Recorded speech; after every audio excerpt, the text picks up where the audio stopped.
بسم الله الرحمن الرحيم إن الحمد لله نحمده ونصلي ونسلم على رسوله الكريم أما بعد.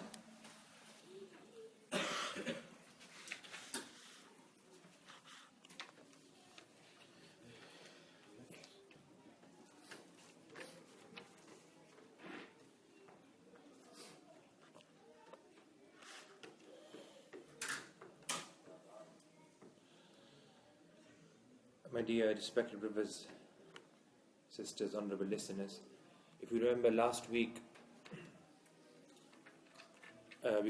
we covered various topics, starting off with the hadith regarding the 72 sects, what the hadith means, the 72 sects that will enter the fire of hell, why they will enter. It was based upon differences and disputes. We also covered the concept of disputes, and that the one group that will enter Jannah, Ahlul Sunnah wal Jama'ah, who are they, what are their signs, they have differences, what are their differences, etc. Then we also covered the topic regarding Ash'ari, Maturidi, Athari. What is Ash'ari, what is Maturidi, what is Athari? What kind of differences do they have? And we also briefly covered the life of Imam Tahawiyyah rahmatullahi alayhi and why we are studying his Aqidah and his creed. And I believe we just mentioned the first point last week. قال الإمام وبه قال الإمامان المذكوران رحمهم الله تعالى نقول في توحيد الله معتقدين بتوفيق الله. That the Imam, referring to Imam Abu Hanifa and the two aforementioned Imams, meaning Abu Yusuf and Imam Muhammad. And I also mentioned last week why Imam Tahawi has mentioned these three scholars. And this doesn't mean in any way or form that anybody else's creed is wrong. That's why I touched upon the word madhab. The word madhab that came inside the opening text of Imam Tahawi, the word madhab down there means tariqah. Meaning this aqidah is understood according to their methodology. So the aqidah is one of the ummah. The aqidah of Imam Abu Hanifa, Imam Shafi'i, Imam Ahmad bin Hanbal, Imam Malik is one. However, to explain the aqidah, the methodology that is implemented sometimes might be different. This also covers the topic regarding the differences between Ash'ari and Maturidiyah. So Imam Tahawi chose these three Imams. Why? Because they're muttafaq alayh, they agreed upon the piety, the Ummah agrees upon their piety, their knowledge, the soundness of their knowledge in Aqidah and Creed. And I also mentioned last week that this creed represents the creed of the Ahlul Sunnah, the pious, our pious predecessors, the Sahaba, Tabi'een, and those that follow them. And Imam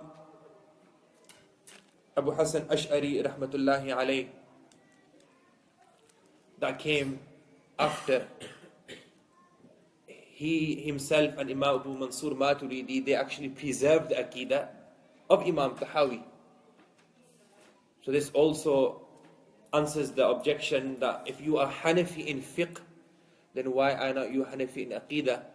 And you are Ash'ari Maturidi. I explained that there is one thing, they are the actual one that preserved the Aqidah of the Ahlul Sunnah wal Jama'ah, Ash'ari Maturidiyah. And I also mentioned it's not necessary to attribute ourselves to Ash'ari Maturidiyah. It only comes when there's differences with other deviated sects like the Mu'tazilah, the Jahmiyyah, the Mushabbihah, the other deviated groups. That's when we ascribe ourselves towards these two noble groups. Imam Tahawi rahmatullahi alayhi has started off with the oneness of Allah subhanahu wa ta'ala. He says, نقول في توحيد الله تعالى معتقدين بتوفيق الله, that we say regarding the oneness of Allah, subhanahu wa ta'ala, معتقدين, having firm belief, having firm believe with the tawfiq Allah, with the permission of Allah, with the ability that's given by Allah, that inna Allah ta'ala wahid la sharika la. Allah is one without any partners. Now before I touch upon the first point, the oneness of Allah,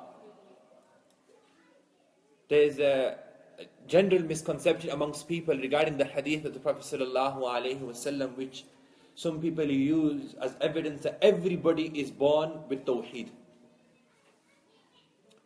The famous hadith reported by Imam Bukhari rahmatullahi alayhi inside the Sahih, and other Imam Muslim rahmatullahi alayhi, the famous hadith, لما من مولود إلا يولد على الفطرة فأبواه يهودانه أو ينصرانه أو يمجسانه, till the end of the narration, that every single child is born upon fitrah, upon nature. Then the parents of the child, the two parents of the child, they either Yahawidani, make him into a Yahud, Jew, depending on their religion. If they are Christians, they will make him into a Christian. And if they are Majusi, they are fire worshippers, or in that case, those that worship idols, they will make the child accordingly. Now the general misconception about this hadith is, a lot of people think the word fitrah means Islam. I'm sure, Dr. Saf, I bet a lot of people sitting here, you probably have the same understanding. The word fitrah means Islam, that everybody is born a Muslim. So everybody is born with the tawheed. And this is a general misconception amongst many Muslims. So I want to clear this misconception that the word fitrah, nature, the word fitrah and nature in this hadith doesn't mean Islam. There might be a surprise. It doesn't mean Islam. And inshallah I'll give some evidences, some logical evidences and some also revelatory evidences in the light of other ahadith, why the word fitrah cannot mean Islam. First, let's analyze where this misconception comes from. Where does it come from? It's from the hadith, and it's from this word, ما من مولود إلا يولد على الفطرة فأبواه يهودانه أو ينصرانه أو يمجسانه. The Prophet ﷺ said, every child is born upon fitrah, born upon nature. The parents either make him into a Jew, the parents either make him into a Christian, and the parents make him either into a fire worshipper, or any religion. Or if he's a mulhid, atheist, make him into an atheist. The word Islam is not mentioned in this narration. So what people normally deduce is that everybody born as a Muslim, afterwards the parents change them. This is the general misconception and understanding of people. So this is incorrect. Why is this incorrect? Number one, let's look at Islam. What does Islam mean? Islam is a compilation of beliefs,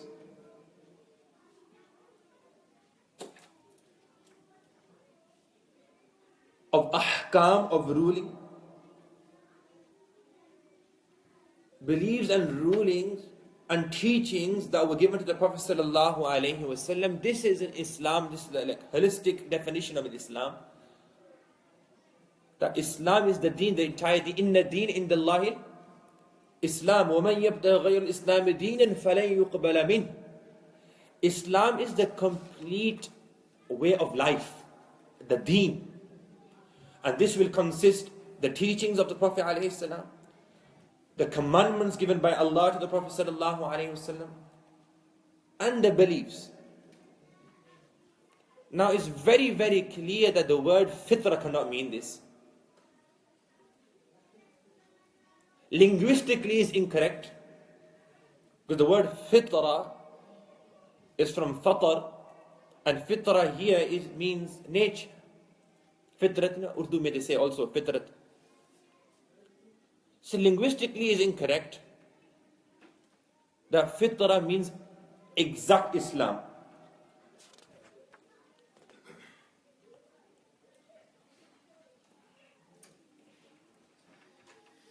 So if you analyze the word fitrah and you analyze the word Islam, you will see that fitrah is not Islam and Islam is not fitrah.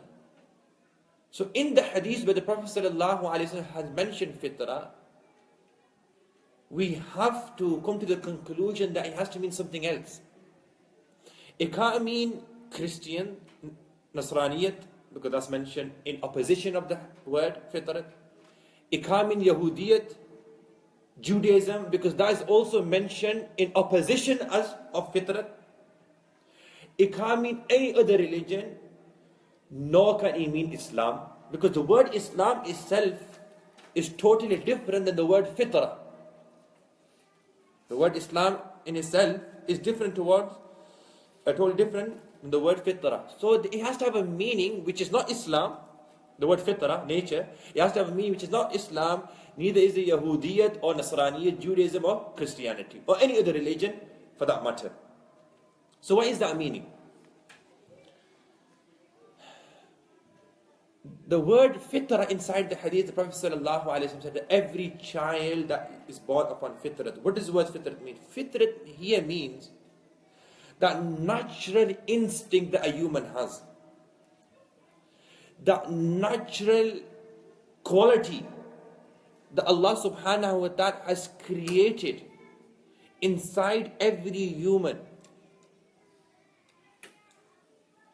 The natural quality, the natural instinct. This is what is meant by the word fitrah. The khilqa al-asliyah, the actual natural instinct that Allah subhanahu wa ta'ala has created inside a Muslim. That yes, Islam, the natural instinct will run towards Islam. You will accept Islam. Natural instinct of a person, human, and like last week I mentioned that even sound intellect is not contrary to Islam. You will accept Islam. From the religions, you will accept Islam first, because Islam is the one that is incongruity, compatibility 100% with Islam. So it's not actual Islam, but it's the instinct that is inclined towards Islam. Now let me give you a few evidences why we have taken this meaning. Why cannot the word fitrah inside this hadith mean Islam? Number one, because of narrations.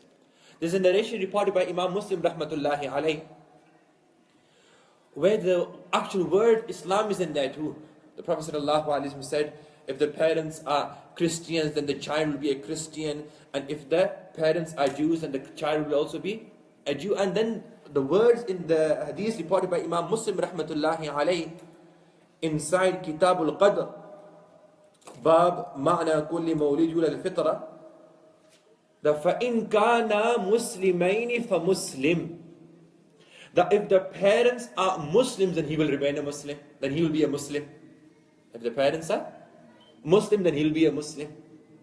So if the word fitrah was Islam or Muslim, then why is the Prophet sallallahu alaihi wasallam use the word Islam in comparison to fitrah, in muqabil, in opposition to the word fitrah? So from this narration of Muslim, we know that the word fitrah inside the hadith doesn't mean Islam. It means the natural inclination, the natural instinct that is inclined, strongly inclined towards Islam. The other thing is that if Islam meant fitrah, The word fitrah means nature. And if the word fitrah also meant Islam, then you will find the word fitrah used in many different contexts inside the ahadith. For example, the hadith reported by Imam Bukhari rahmatullahi alayh is a hadith from Bara bin Azib radiallahu ta'ala anhu. The Prophet sallallahu alayhi wa sallam said that when you intend to sleep at night, this is amongst the sunnah of the Prophet alayhi salam, that when you wish to sleep, then perform wudu, ablution, and lie down on your right hand side and read the following dua. And this should be your last words. Allahumma إني أسلمت نفسي إليك وجهت وجهي إليك وفوضت أمري إليك وألجأت ظهري إليك رغبة ورهبة إليك لا ملجأ ولا منجأ منك إلا إليك آمنت بكتابك الذي أنزلت وبنبيك الذي أرسلت. Is a dua before we sleep. The Prophet ﷺ said, if you die in this state, فَقَدْ مِتَّ عَلَى الْفِطْرَةِ, you have died upon fitrah. So the word fitrah here has been used in the context of dua. The word fitrah here has been used in the context of dua. Another example where the word fitrah has been used. Again, in a narration by Imam Bukhari, Hudayfa radiallahu ta'ala an, the person who used to keep the secrets of the Prophet sallallahu alayhi wasallam. He was the companion that would keep the secrets of the Prophet sallallahu alayhi wasallam. He saw a person reading salah. The narration says, لا يتم الركوع والسجود. That he wasn't completing his ruku and sajda. This is a narration reported by Imam Bukhari. Like our ustad used to say, you should read namaz like this. Sometimes how we read namaz, may Allah Ta'ala forgive us. Mullah Imtiaz Sahib used to say to us in class, last one in the masjid, up, down, touch the ground, salam and back to town. So Huzaifa radiallahu ta'ala anhu, he saw this Sahabi reading salah like this, and he said, وَلَوْ مِتَّ عَلَى غَيْرِ فِطَّرَةٍ الَّتِي فَطَرَ اللَّهُ مُحَمَّدٍ صَلَى اللَّهُ عَلَيْهِ وسلم. If you read salah like this and you die like this, you will not die upon the fitrah. Upon that fitrah which Allah subhanahu wa ta'ala created Nabi sallallahu alayhi wa sallam upon. So the word fitrah down here has been used in the context of not completing one's ruku and sajda. Similarly, where the Prophet sallallahu alayhi wasallam on the night of Mi'raj was presented with milk and khamr, alcohol, and he chose milk. And Jibreel alayhi salam said to him that indeed, actually it was said to him, it doesn't come in this narration, who actually said, فَقِيلَ أَخَذْتَ الْفِطْرَةَ, that you have chosen the fitrah.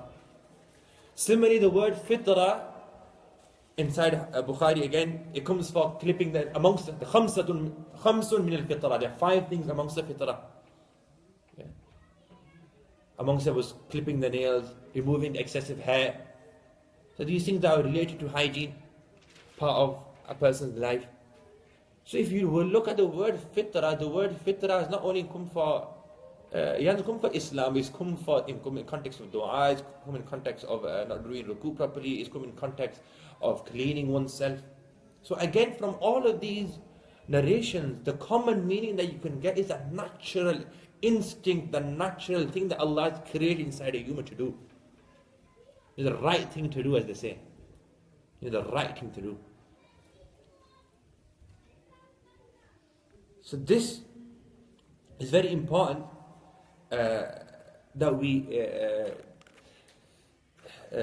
subhanAllah, another thing comes in mind. Sometimes calling out to Allah. Calling out to Allah is just the right thing to do. It's just natural instinct. What did Allah subhanahu wa ta'ala say in the Quran? أَمَّنْ يُجِيبُ الْمُضْطَرَّ إِذَا دَعَاهُ وَيَكْشِفُ السُّوءَ وَيَجْعَلَكُمْ خُلَفَاءَ الْأَرْضِ أَإِلَهٌ مَعَ اللَّهِ. Allahu Akbar. That the person who's destitute, he's majboor, he's got no choice, he's in such a situation. Let me give you an example. Allahu Akbar. A big monazir atheist, right, who's been defending atheism all his life. He's been arguing against Islam, the teachings of Islam, and he's inside a plane. And inside this plane, there's a turbulence. Sometimes it happens. Now it happens when I hold on to the seat, starting all the du'as then. And the pilot announces that, mushkil hai, difficult, we'll make through this. That atheist at that time, that mulhid at that time, even he will remember Allah. The natural instinct will say, you have to call Allah. All his cosmological arguments and his reasoning and I don't know what, all his academia will go inside the bin. That one i'lan, that one announcement of the pilot is sufficient to dismantle his entire career. Why? Because now his natural instinct says that if anybody can save you is Allah subhanahu wa ta'ala. Amman yujibul muddar idha da'ah, the Quran says. Who is this being? That he answers the call of that person who is in a time of need. So the word fitrah, in a nutshell, the synopsis is that the word fitrah doesn't mean Islam. The word fitrah is the natural instinct that accepts Islam, it runs towards Islam. One can say, yes, the natural instinct is there, the fitrah is there to complete a person, to bring completion inside a person, internally and externally. If he chooses Islam, that completion will be there. He will have completion inside his life. He will have kamal inside him. He will have virtue inside his life. Again, clipping the nails, doing all these things, actions of fitrah, they also bring completion inside the life. So the word fitrah is not actual Islam, 100% Islam. So this is a misconception.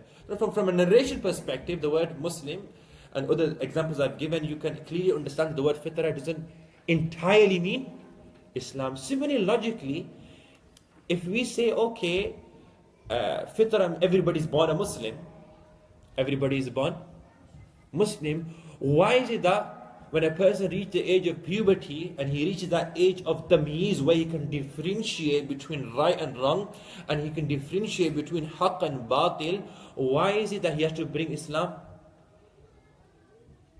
If he's born in a Christian family and he's born a Muslim, for example, according to those people who say fitrah in Islam, and he reaches the age of puberty, he is mukallaf. Now he has to bring Islam, actually bring Islam, if he hasn't accepted any other religion.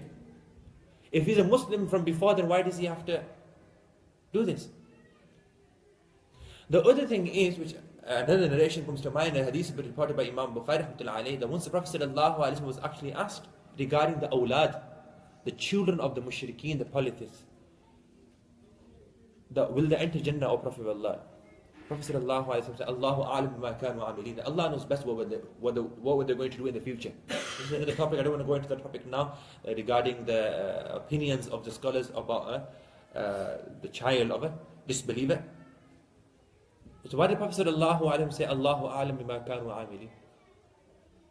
Allah knows best what they would do in the future. Meaning whatever action they did, either if they accepted Islam or they didn't accept Islam, Allah knows best. If they were Muslims and they were born upon Islam, then Allah, Nabi said, they'll be hum fil Jannah. Why? Because they're all Muslims. By default, everybody's born as a Muslim. But the Prophet ﷺ didn't say this. Also, in addition to this,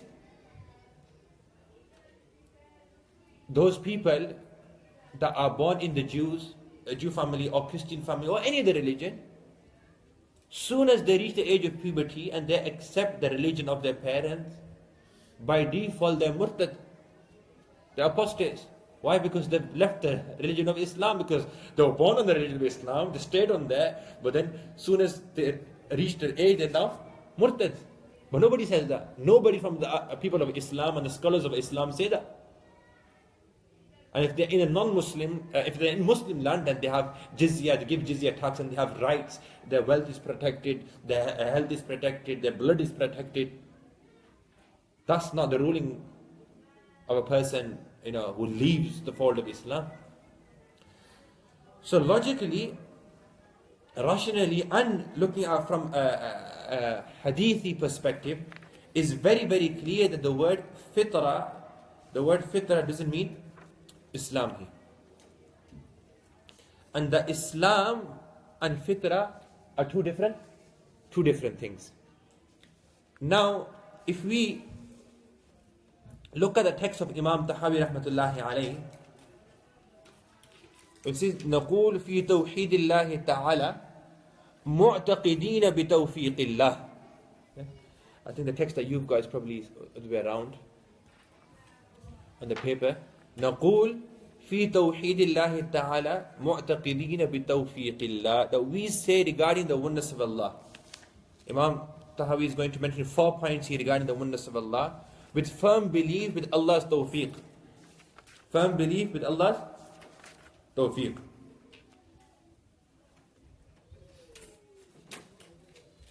Now, the reason he said mu'taqidina, with firm belief, yeah? And he didn't just say naqul fi tawhidillah, that we say regarding the oneness of Allah subhanahu wa ta'ala. And he said mu'taqidina. Why? Because Iman, the oneness of Iman, the oneness of Allah is only accepted once it's accepted and believed from the heart. That's why the Iman, okay, the definition of Iman, according to Imam Abu Hanifa rahmatullahi alayhi, is tasdeeq bil janan, iqrar bil lisan. The person, he believes from the heart. Believing from the heart is a condition. Actually, not condition, is a fundamental. And testifying with the tongue is a condition. What do I mean by that? What I mean by that is that if a person believes from the heart, but he doesn't declare with his tongue, بَيْنَهُ وَبَيْنَ اللَّهِ, between him and Allah, he will be regarded as a believer. But when it comes to the worldly affairs, people will not treat him as a believer. Maybe, his body will not be washed. He might not get a Muslim janazah because nobody knew. For ijra li ahkam dunya, for the rulings of the world to be implemented, he has to obviously tell the people. But if there's people living there out of fear, they accept Allah subhanahu wa ta'ala, they have Iman on Allah and the Prophet sallallahu alayhi wasallam, they give shahada. In other words, they accept from their heart, but they haven't said it with their tongue because of political reason or because of fear where they live. The bainahu wa bain Allah, between him and his Allah, is a believer. Right? In the Quran, Allah subhanahu wa ta'ala said regarding the person, one of the followers of Musa alayhi salatu wasalam, وقال رجل Musa من آل فرعون وقال رجل مؤمن من آل فرعون. He was from the family of Fir'aun. يكتم إيمانه أتقتلون رجلا, where he started to defend and intercede on behalf of Musa alayhi salam. Why you want to kill a person? What does the Quran say? He was a rajul, he was a man from the family of Fir'aun, but yaktum imanahu, he was concealing his iman, he was hiding his iman. But Quran said he had iman.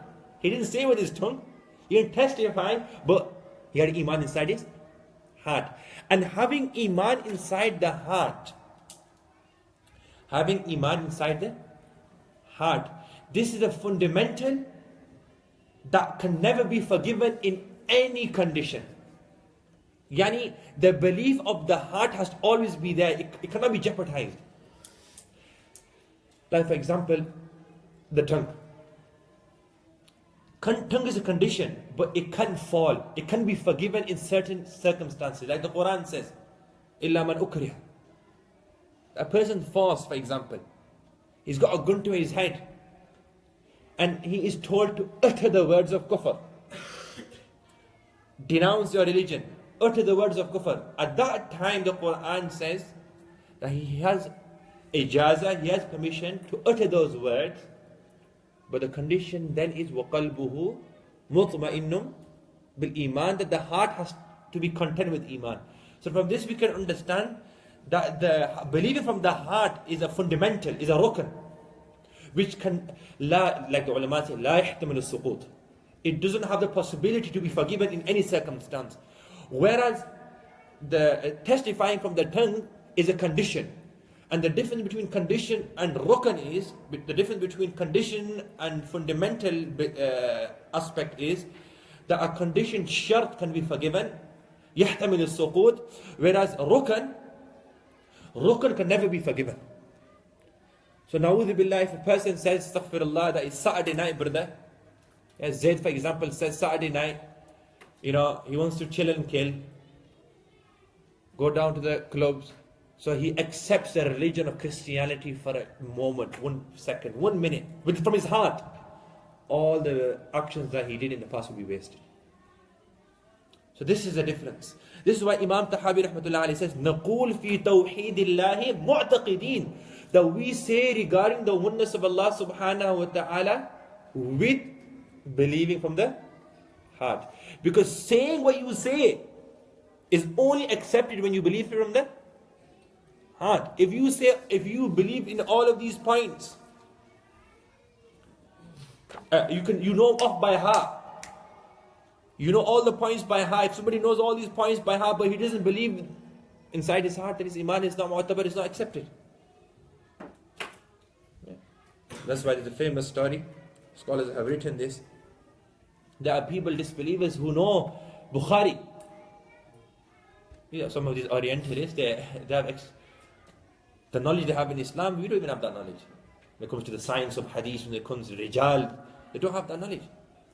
So there was one non-Muslim teacher who taught Bukhari for approximately 30 years, 3 decades. Allah forgive me, it's been a long time since I read this story, but he taught it for a long time. Don't quote me on the 30 years, but it was a long time. And he was about to pass away, he was about to die. Al-Tahawiyyah has written something similar too. And when he was about to pass away, his students, Muslims, they said, let's go to visit our teacher. He's in the last throes of death. And he taught us Bukhari. He knows he's a non-Muslim. Let's go meet him.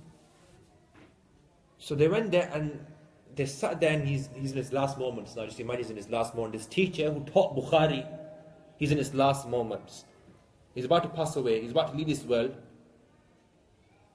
And the students, they began to say the hadith of the Prophet sallallahu alaihi wasallam, "Kana akhiru kalamihi la ilaha illa fil jannah." That whoever says the words la ilaha illallah, these are his last words, and he leaves the world, he will enter the Jannah. Now the students that were saying there, before the hadith, there comes a sanad. Sanad means the chain of transmission. That this hadith, Imam Bukhari says he heard from this person, he heard it from that person, so on and so forth, until the chain meets the Prophet sallallahu alaihi wasallam. It's called sanad, chain of transmission. So they began to say the chain of transmission, the sanad. And one of the students got a mistake inside the sanad. So the ustad, the teacher, corrected that mistake, but he didn't say the kalima and he passed away. So believing from the heart, my brother, is a fundamental iman. Is believing from the heart is not hard. Why? Because Allah said in the Quran, what did He say? قَالُوا آمَنَّا. The Quranic verse where Allah subhanahu wa ta'ala mentions this. آمَنَّا بِأَفْوَاهِ. آمَنُوا بِأَفْوَاهِ وَلَمْ تُؤْمِنْ قُلُوبُهُمْ. I'm also, I think, a Ramzani Hafiz, When it comes to Ramzan, I probably know my Quran, but outside Ramzan. Any Hafiz here? Found it. Surah Ma'idah. Surah Al-Ma'idah, verse 41. قَالُوا آمَنَّا بِأَفْوَاهِهِمْ وَلَمْ تُؤْمِنْ قُلُوبُهُمْ. Surah Al-Ma'idah, verse 41. With their mouths, they say, we have accepted Iman. وَلَمْ تُؤْمِنْ قُلُوبُهُمْ. But their hearts have not accepted Iman. The hearts have not accepted Iman. So it's very, very important, that when we discuss the Iman, our discussion is based upon the heart first. The heart accept what, that's what Imam Tahawiyyah clearly said, بِالْمُعْتَقِدِينَ. Not just we're saying this, we actually believe in what we are saying. This leads on to another discussion which I'll briefly explain. I don't want to go too detailed in this, but it is related with this Iman thing and Tawheed of Allah. And because Imam Abu Hanifa rahmatullah alayhi's name was mentioned first, I deem this to be obligatory for me to mention this misconception, that some people, they accuse Imam Abu Hanifa rahmatullahi alayhi of irja, on being a murji'ah. Now there's few meanings regarding murji'ah, but I just want to explain that meaning which is related to the topic today. Murji'ah is a deviated sect. Murji'ah is a deviated sect, and they believe that actions are not necessary. For Iman, actions are not necessary.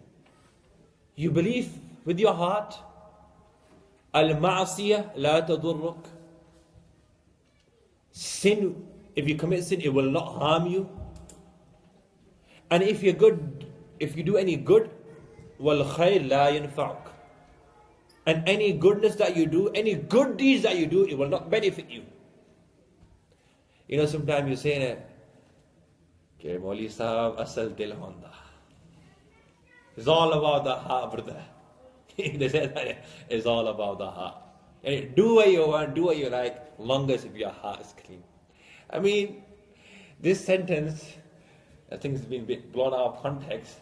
Yeah, heart is very important because we explained about taqidina, but it's not the end all and the be all everything. Actions are also very important in Islam. People justifying it that, brother, doesn't matter if you have beard or not, doesn't matter, just asal dil honda. It's about the heart, brother. I mean, when you make a building, do you make the external first or the internal? External first, isn't it? Internal structure. Structure comes further. Internal, I'm talking about the carpets, this. Structure, which is external, really. The frame of the building, etc. Then you work inside the radiators, the electricity, the walls, the carpets. So even working on your external, inshallah, hopefully one day internal be theek ho jayega. That will also get better. So it's important. Both are important as each other. So anyway, Murji'a, they believe that for Iman, actions doesn't matter. Do what you want. Dil saaf honda. That was their basically slogan, right? So they didn't regard actions important at all. Now, if you look at the definition of Imam Abu Hanifa rahmatullahi alayhi, the definition of Iman that he did, Imam Abu Hanifa rahmatullahi alayhi, definition of Iman, like I told you brothers, was to iqrar bil janan, tasdiq bil janan wa iqrar bil lisan, to believe from the heart and then to acknowledge and to testify with the tongue. Now the Imam Abu Hanifa never included actions in the definition of Iman. So some people, they accuse Imam Abu Hanifa because based on a misconception that he was also part of the group Murji'a, or he also had some influence of Irja, because he never ever regarded Iman, Amal to be important, because he never mentioned inside the definition. And that's what Murji'a exactly were. They didn't say, forget Amal, main thing is Dil. So a lot of people had this misconception regarding the great Imam Abu Hanifa that he might be a Murji'a. Right? So, and the other three Imams, Imam Shafi'i, Imam Malik, Imam Ahmad bin Hanbal, rahmatullahi alayhim ajma'een, they included A'mal in the definition of Iman. I'll tell you the difference. There's no difference actually. There's no actual difference. So the Imam Shafi'i, Imam Malik and Imam Ahmad bin Hanbal, what did they say? They said the heart, iqrar, tasdiq bil janan, iqrar bil lisan, wal amal bil arkan. This was the definition of Iman according to these three A'immah, that to believe from the heart, to testify with the tongue, and to do actions with your body, arkan. Do actions. Now if you look at the definition of Imam Abu Hanifa, rahmatullahi alayh, he has included, he hasn't included the action inside the definition. Whereas the other three A'immah, Imam Shafi'i, Imam Malik and Imam Ahmad bin Hanbal, they've included actions in the definition of Iman. Does everybody understand this? It's not too technical, is it? Because it's a direct link with this Tawheed thing, and Imam Abu Hanifa mentioned there's a big misconception today. Is that okay? Can I carry on, Dr. Saab? Keep passing. Now, the khulasa is that this is semantic difference. The difference between Imam Abu Hanifa and the three Imams is only differences of words. There's no actual difference. There's only differences of words. Why do I say this? The reason I say this is because Imam Abu Hanifa's definition of Iman was the definition of the actual Iman in itself. Imam Abu Hanifa's definition of Iman is based on the actual Iman itself. So according to Imam Hanifa, Iman, just the Iman in itself, في ذاته, is إقراء تصديق بالجنان وإقرار باللسان. The three Imams, Imam Shafi'i, Imam Malik, and Imam Ahmad ibn Hanbal rahmatullahi alayhi ajma'in, their definition of Iman was complete definition. Not just Iman itself, but even the Amal was like the you know how to say, the cherry on the cake or the icing on the cake, the complete thing, the complete definition. Does that make sense? So Imam Abu Hanifa also agrees that a'mal and actions are necessary for Iman. He agrees. And the A'imma Thalatha, the three Imams, they also agree that without actions a person is still a believer. So what is the difference now? Semantic, differences of words. Now the question arises that why is there a difference between the definition of these Imams? The question arises that why is there a difference in definition of Imam Abu Hanifa rahmatullahi alayhi and the other three Imams? The answer is very, very simple. That in the time of Imam Abu Hanifa rahmatullahi alayhi, the fitna of Khawarij, a full bayan can be dedicated on Khawarij and who are the modern day Khawarij. But we're not going into that because we'll get too, my mind will be stuck on first point all day today then. If you look, Khawarij, it was a deviated sect. They initially, there was some sort of Khawarij in the time of Prophet sallallahu alaihi wasallam.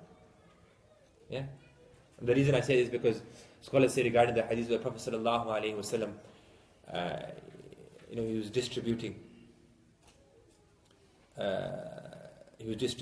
the booty from the war. And then one person came and he said, the Prophet alayhi salam, he's not being just adil. The Prophet sallallahu alayhi wasallam said, if Allah is Rasul, and adil, and who is adil, who is just? So scholars say that's when, these were like small symptoms of Khawarij from then. Then in Uthman radiallahu ta'ala and it sort of started, but it actually developed properly in the time of Ali radiallahu. That's why people say I started in Ali radiallahu ta'ala, because Ali radiallahu actually confronted them. One of the beliefs of the Khawarij were that a person, if he commits a sin, or he leaves out an action, which is prohibiting sin, like for example, he misses salah, or he misses fasting, or he commits a major sin, or he commits a sin, he exits the fold of Islam. He exits the fold. So what did the Khawarij do? The Khawarij made a'mal, actions, part and parcel of Iman. Now without a'mal, Iman is fallen. Without a'mal, Iman falls. And it's intrinsic. Iman, a'mal, they come together. If there's no a'mal, then there will be no Iman. This is what the Khawarij believed in. So Imam Abu Hanifa deliberately made the definition excluding a'mal. That no, without a'mal, a person is still a believer. I mean, according to this ideology of Khawarij, who is a believer today? Nobody. I mean, who doesn't commit sin? Or who doesn't miss salah? Yeah? So Imam Abu Hanifa deliberately, what did he do? He excluded the definition from the definition a'mal. So people know that no, just Iman in its own, a person is still a believer. And Allah subhanahu wa ta'ala in the Quran, He's mentioned separately, إِنَّ الَّذِينَ آمَنُوا وَعَمِلُوا الصَّالِحَاتِ. Iman and Amal. And Allah used the word wow. Wow is for mughayara, for differentiation between the two. Yani the two entities are different. When we say Zayd and Bakr has come into the room, Zayd and Bakr. So Zayd is a different entity, Bakr is a different entity. Zayd's entity stands on its own without the existence of Bakr's entity. So similarly, Iman is established and it stands on its own without Amal. Although Amal are necessary. But a person is still a believer without Amal. So that's why Imam Abu Hanifa rahmatullahi alayhi, his definition of Iman excluded Amal. Is that Dr. Saab? Okay? Is that what I said? Now in the time of A'imma Thalatha, the fitna of Murji'ah. Yeah? Those Asl Din Honda. Those people. Do what you want. Actually is hard. Forget Amal. So to refute them, the Aimma Thalasa deliberately included A'mal inside the definition so people know the importance of A'mal, that no, A'mal are also important. But obviously they didn't include the definition of A'mal inside Iman with the intention that A'mal are part of Iman. No, it is a necessary completion for Iman. So is a difference of semantic. There's no actual difference. Okay? Is that understood, inshallah? Yes.